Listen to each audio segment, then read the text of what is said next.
Banaskantha સાંસદે Tharad Ahmedabad express Bharatmala પ્રોજેક્ટમાં ખેડૂતોને થઈ રહેલા અન્યાય અંગે રજૂઆત કરી છે।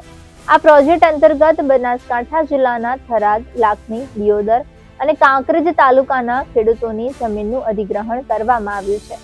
સાંસદે જણાવ્યું કે એક્સપ્રેસના નોટિફિકેશનના 2 દિવસ પહેલા જ કૃષિ જમીનનું બિનકૃષિ જમીનમાં પરિવર્તન કરવામાં આવ્યું હતું। જમીનોના મૂલ્ય નિર્ધારણમાં મોટી વિસંગતતાઓ જોવા મળી છે, જેના કારણે ખેડૂતો સાથે અન્યાય થયો છે। ભારતમાલા પ્રોજેક્ટમાં ખેડૂતોની કૃષિ જમીન માટે માત્ર 20 થી 50 રૂપિયા પ્રતિ વર્ગ મીટરના દરથી પ્રતિ વીઘા 22 લાખથી 25 લાખ સુધીનું વળતર આપવામાં આવી રહ્યું છે। બીજી તરફ બિનકૃષિ જમીન અને ઉદ્યોગપતિઓને 4000 થી 4500 રૂપિયા પ્રતિ વર્ગ મીટરના દરથી પ્રતિ વીઘા 18 કરોડથી 20 કરોડ સુધીનું વળતર આપવામાં આવ્યું છે।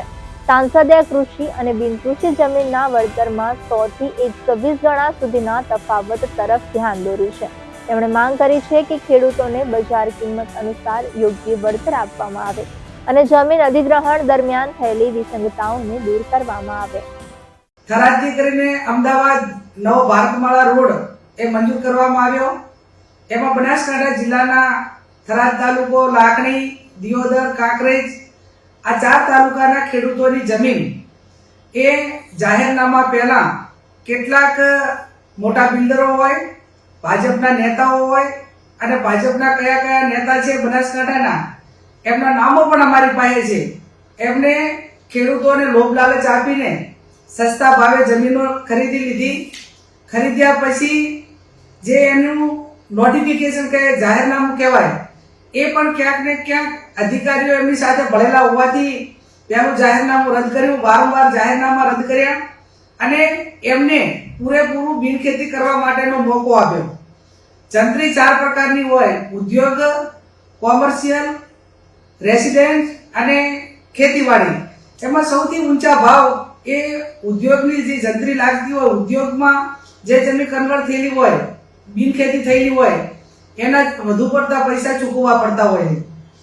આ 4 તાલુકાની અંદર જે ભાજપના કાર્યકરો હોય, કાર્યકરો તો નહીં પણ મોટા માથાઓ હોય, એમને 70 વીઘાથી પણ વધારે જમીન એ ક્યાંક રાતોરાત ખરીદી છે અથવા તો જે ખેડૂતના નામે હતી એ નામે બિનખેતી કરાવીને એની પાસેથી કોરા ચેક લઈને એની સાથે ચીટિંગ કરીને કરોડો રૂપિયા આ રોડ નવો બનાવવાની અંદર ભ્રષ્ટાચાર આ વર્તમાન સમયની અંદર આ દરેક નાગરિકો અને અમારા બધાની સામે નજરની સામે આવ્યો છે।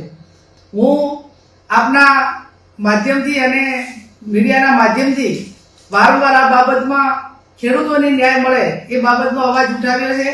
અમે સડકથી કરીને સંસદ સુધી આ બાબતમાં ખેડૂતોને ન્યાય અપાવવા માટે લડીશું।